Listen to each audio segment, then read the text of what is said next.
ആദ്യം വിനീതിലേക്ക്. വിനീത, എന്താണ് ഈ സ്പ്ലാഷ് ഡൗൺ എന്ന് പറയണല്ലോ? സ്പ്ലാഷ് ഡൗൺ എന്താണ്? 3:01 സമയം പ്രതീക്ഷിക്കുന്നത്. 3:01 ഭൂമിയിലേക്ക് എത്തുമെന്നുള്ളതാണ് നമുക്ക് ഇപ്പോൾ കിട്ടുന്ന വിവരം.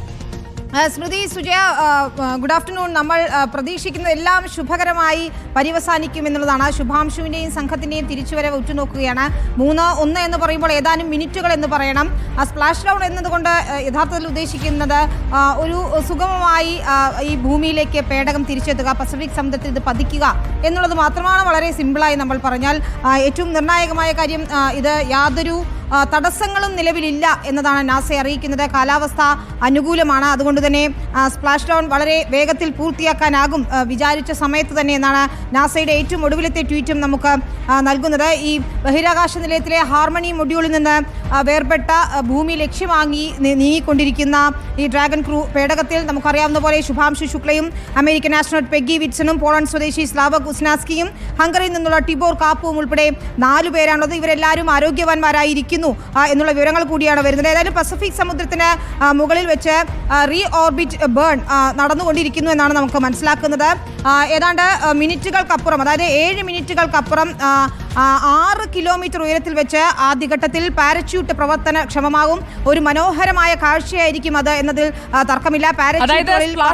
സൈറ്റിന് മുകളിൽ നമുക്ക് ആദ്ര ജെയിനിലേക്ക് കൂടി ഒന്ന് പോകാം. ആദ്ര ജെയിൻ, നമുക്ക് അറിയേണ്ടത് ഇനിയുള്ള ഘട്ടങ്ങളാണ്. നമ്മൾ ഇതുപോലെയുള്ള ഒരു ഇറക്കം നേരത്തെ കണ്ടതാണ്. അതുകൊണ്ട് തന്നെ സുനിത വില്യംസിന്റെയും സംഘത്തിന്റെയും മടങ്ങിവരവ് നമ്മൾ കണ്ട അതേ ആകാംക്ഷയോടുകൂടി തന്നെ നമ്മൾ ഉറ്റുനോക്കുകയാണ്. ശുഭാംശുവിലേക്കും സംഘത്തിലേക്കും American astronaut Peggy Whitson, Poland സ്വദേശി സ്ലാവോ സുസ്നാസ്കി, ഹംഗറിയിൽ നിന്നുള്ള ടിബോ കാപ്പു, ഈ 4 പേരും വന്നിറങ്ങുന്ന ആ ഒരു കാര്യത്തെക്കുറിച്ചാണ് ഇപ്പോൾ വിനീത വേണു സൂചിപ്പിച്ചുകൊണ്ടിരുന്നത്. Athira Jain, good afternoon. 2:07 Pacific സമുദ്രത്തിന് മുകളിൽ വെച്ച് ഗ്രേസ് പേടകം റീ ഓർബിറ്റ് ബേൺ ഇപ്പോൾ നടത്തിക്കൊണ്ടിരിക്കുന്നത്. 2:57 ഏതാനും മിനിറ്റുകൾക്കകം, 6 മിനിറ്റ് കൂടി കഴിഞ്ഞാൽ 5.7 കിലോമീറ്റർ ഉയരത്തിൽ വെച്ച് ആദ്യഘട്ട പാരച്യൂട്ട് പ്രവർത്തനക്ഷമമാകാൻ പോവുകയാണ്. പ്രധാന പാരച്യൂട്ട് കൂടി ഓപ്പൺ ആകുന്നതോടെ ആ ഒരു ദൃശ്യവിസ്മയത്തിലേക്ക് നമുക്ക് നേരിട്ട് കിടക്കാൻ കഴിയില്ലേ ആതിര? തീർച്ചയായും ശുഭാംശു ശുക്ലയും അടങ്ങുന്ന 4 ദൗത്യ സംഘത്തെ വരവേൽക്കാൻ ഒരുങ്ങി നിൽക്കുകയാണ് ലോകം. നാസ അറിയിച്ചിരിക്കുന്ന വിവരം അനുസരിച്ച് ഡി ഓർബിറ്റ് ബേൺ പൂർത്തിയായി കഴിഞ്ഞു. ജ്വലന പ്രക്രിയ, എഞ്ചിൻ ജ്വലിച്ച് ജ്വലന പ്രക്രിയ പൂർത്തിയായി കഴിഞ്ഞു. അതിൽ നിന്ന് പേടകത്തിന്റെ ട്രങ്ക് ഭാഗം വേർപെട്ടു അന്തരീക്ഷത്തിൽ കത്തിയെരിയുന്ന ഒരു പ്രക്രിയയുണ്ട്, അതും പൂർത്തിയായി കഴിഞ്ഞിരിക്കുന്നു. ഇനി നടക്കാനുള്ളത് സ്പ്ലാഷ് ഡൗൺ മാത്രമാണ്. അതായത് 4 ദൗത്യ സംഘം തിരികെ ഭൂമിയിലേക്ക് തൊടുന്ന ആ നടപടി, ആ പ്രക്രിയ മാത്രമാണ് ഇനി ബാക്കിയുള്ളത്. അതായത് ഇനി നടക്കാൻ പോകുന്നത് ട്രങ്ക് കത്തിയെറിഞ്ഞതിന് ശേഷം ക്രമേണ വേഗത കുറച്ചുകൊണ്ടുവന്ന് പേടകത്തെ 3:52 സമയം പറയുന്നത്.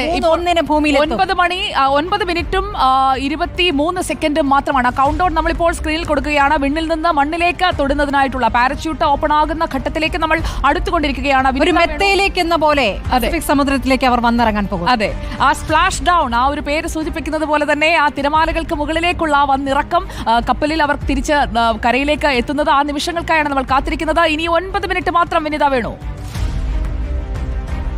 അതാണ്, 9 മിനിറ്റ് മാത്രമാണുള്ളത്. മനോഹരമായ കാഴ്ച ഏവരും ലോകം മുഴുവൻ ഉറ്റു നോക്കുകയാണ്.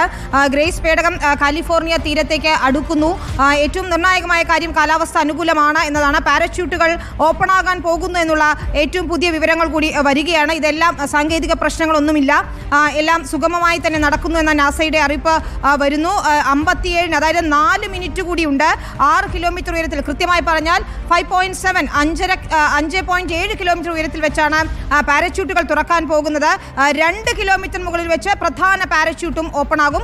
അതോടുകൂടി ഗ്രേസ് പേടകം പസഫിക് സമുദ്രത്തിൽ വന്ന് പതിക്കുകയും ചെയ്യും. നമുക്കറിയാം 22.5 മണിക്കൂർ എടുത്തുകൊണ്ടാണ് ഈ ഗ്രേസ് പേടകം സ്പ്ലാഷ് ഡൗണിലേക്ക് പോയിട്ടുള്ളത്, ബഹിരാകാശ നിലയത്തിൽ നിന്ന് താഴേക്ക് വന്നത്. നമുക്ക് ഈ കാഴ്ചകളെല്ലാം കാണാൻ പറ്റുമെന്നുള്ളതാണല്ലോ നമ്മളെ സന്തോഷിപ്പിക്കുന്നത്. അവർ വന്നിറങ്ങുന്നത്, അവരുടെ സമുദ്രത്തിലേക്ക് പതിക്കുന്നത്, ഇതൊക്കെ ലോകം കണ്ടു നിൽക്കുകയാണ്. അവരെ റിക്കവറി കപ്പൽ അങ്ങോട്ടേക്ക് പോവുകയാണ്. ജനാലയ്ക്ക് പുറത്ത് വെള്ളം പൊങ്ങിക്കയറുന്ന കാഴ്ച വരെ യാത്രികർ കാണും. പിന്നീട് പേടകം സ്പേസ് എക്സ് കപ്പൽ വീണ്ടെടുക്കുന്നു. യാത്രികരെ ടെക്സസിലെ ഈ ജോൺസൺ സ്പേസ് സെന്ററിലേക്ക് എത്തിക്കുകയും ചെയ്യുന്നു. ഇതാണ് ഇനി നടക്കാനിരിക്കുന്ന കാര്യങ്ങൾ. എത്ര വേഗത്തിൽ, ഇനിയിപ്പോൾ എത്ര മിനിറ്റ് ഉണ്ട്? 2:54 ആയിരിക്കുന്നു. ഇനി 5 മിനിറ്റ് തികച്ചില്ല എന്ന് വേണമെങ്കിൽ പറയാം ഇതിന്റെ പാരച്യൂട്ടുകൾ തുറക്കാൻ.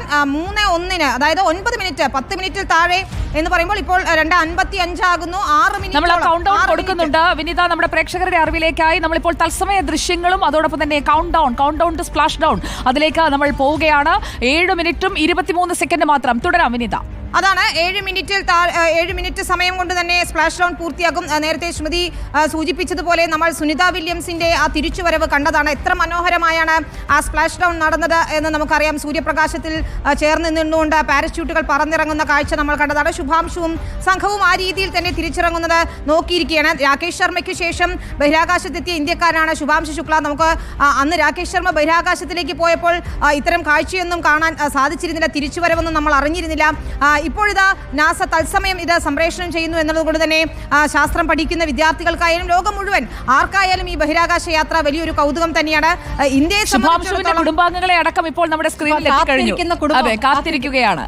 ഭൂമി കാത്തിരിക്കുകയാണ് എന്ന് നമുക്ക് പറയാം. ഭൂമി കാത്തിരിക്കുകയാണ് ആ സംഘത്തെ. ഇന്ത്യയെ സംബന്ധിച്ചിടത്തോളം ആണെങ്കിൽ ഇനി ഗഗൻയാൻ പോലുള്ള ദൗത്യം വളരെ നിർണായകമാണ്. ശുഭാംശുവിന്റെ ഈ പരിചയ സമ്പത്ത് നിർണായകമാവും. 60-ലധികം പരീക്ഷണങ്ങളാണ് ഈ സംഘം നടത്തിയിട്ടുള്ളത്. ഇതിൽ 7 നിർണായക പരീക്ഷണങ്ങൾ ശുഭാംശു ശുക്ല നടത്തുകയും ചെയ്തു.